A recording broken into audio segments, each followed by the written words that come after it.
In Washington, Secretary of Defense Lloyd Austin welcomed the Dutch Minister of Defense yesterday for her first visit to the Pentagon. The two nations reaffirmed their commitment to help Ukraine defend itself and the next steps in opposing Russian aggression. Austin praised the Dutch for sending military aid to Ukrainian forces and for adding troops to NATO's eastern flank.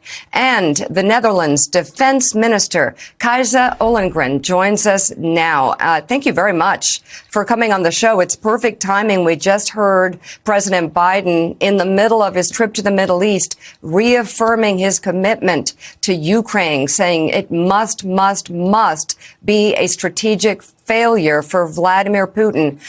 And you're in Washington. You announced an increase in defense spending of up to 40%.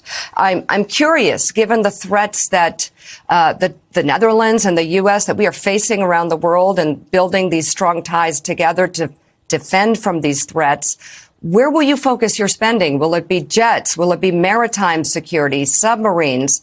What will you be doing to increase your defense spending given the threats that we are facing around the world right now?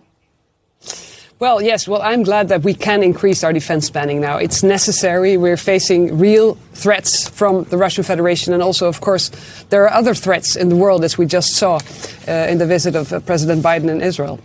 So we are going to increase our spending, first of all, by, taking care of our servicemen and women. So we're increasing salaries and we have to attract more people for our armed services.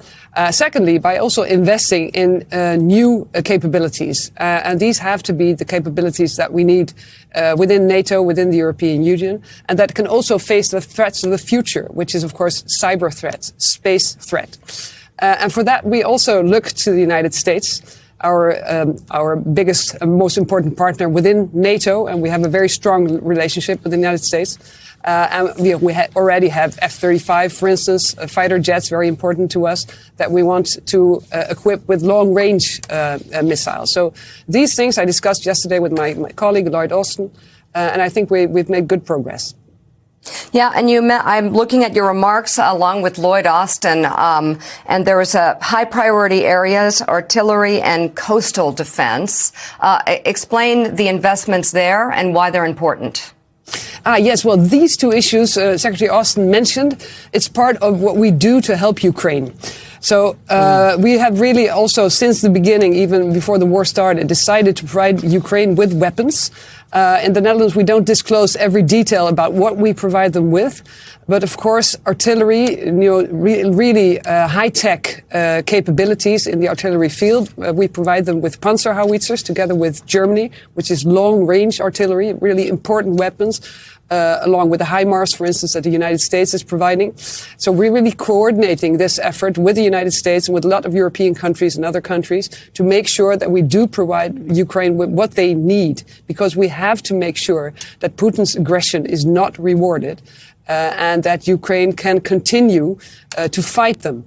And then they need us, they need our weapons, they need our training their soldiers, their military, and they need us, to be tough on Russia with our sanctions, and to be able to do that for a long period of time, because we don't know when this war is going to end, and we have to think about scenarios where it could drag on for some time.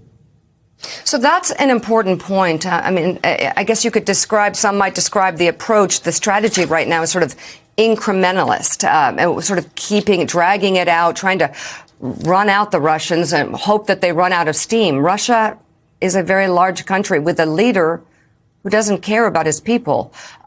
Is this strategy, are there any signs it's working?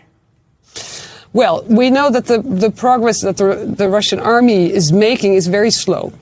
So it's taking them a long time in the Donbass, in the Luhansk. And I know that, they can outnumber the Ukrainians, they can outgun the Ukrainians. But at the same time, I don't think we are seeing the same resilience on the Russian side. The Ukrainian military is extremely motivated. Their determination, I think, is admirable. And they know that they can count on us to provide them with really high-tech and modern and very precise weaponry. So I hope, but I know hope is not a strategy, But at the Russian side, they lack this kind of determination and motivation. But at the same time, we have to be realistic because, as you said, Putin, he's not. I mean, he's not a democratic leader. He can do more or less whatever he wants, and he seems pretty determined to just continue this war. So if you can't outgun them, you have to outsmart them. And I think that by training them already for a long time and now providing them with very high-tech equipment, that is the strategy that we need to keep Ukraine and the Ukrainian forces in place.